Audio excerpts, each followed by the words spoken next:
European football English premier লিগে আর কিছুক্ষণ পর অ্যাস্টন ভিলার মুখোমুখি হবে ম্যানচেস্টার সিটি। এতিহাদ স্টেডিয়ামে ম্যাচটি শুরু হবে বাংলাদেশ সময় রাত ১টায়। এছাড়া রয়েছে লা লিগার ম্যাচও।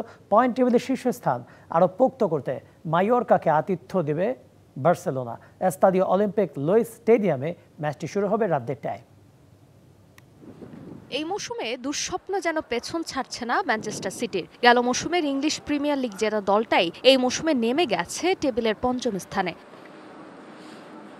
পয়েন্ট টেবিলে এগিয়ে যেতে হলে যে কোনো মূল্যে প্রতিপক্ষের বিপক্ষে জয় তুলে নিতে চায় পেপ গার্দিওলার শিষ্যরা। লিগে খেলা ৫ ম্যাচের কোনো হার না থাকলেও ২ ম্যাচে ড্র করেছে সিটিজেনরা, আর ৩ ম্যাচে জয় পেয়েছে পেপ গার্দিওলার শিষ্যরা। অপরদিকে টেবিলের ৭-এ এখন অ্যাস্টন ভিলা। ইপিএলে খেলা শেষ ৫ ম্যাচের কোনো ম্যাচে হার নেই ভিলার। সিটিজেনদের বিপক্ষে ৩ পয়েন্ট তুলে নিতে চায় তারাও।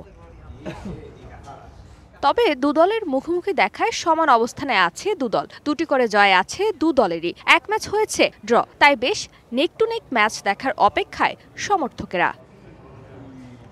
যমুনা ইলেকট্রনিক্স ঈদে ডাবল খুশি অফার সিজন ৩। যে কোনো পণ্য কিনলেই পাচ্ছেন নিশ্চিত ঈদ উপহার।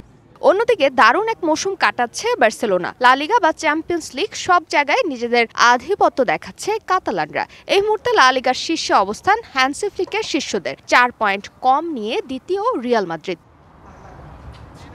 লিগের শীর্ষস্থান আরও পোক্ত করার লক্ষ্যে আজ মায়োর্কার বিপক্ষে মাঠে নামবে হ্যান্সি ফ্লিকের ছেলেরা। মুখোমুখি দেখায় মায়োর্কার চেয়ে ঢের এগিয়ে আছে বার্সা। শেষ ৫ দেখায় প্রতিপক্ষের বিপক্ষে কোনো হার নেই বার্সেলোনার। ৪ জয়ের সঙ্গে ১ ম্যাচ হয়েছে ড্র। ফারজানা জাহান প্রিয়া, ডিবিসি নিউজ।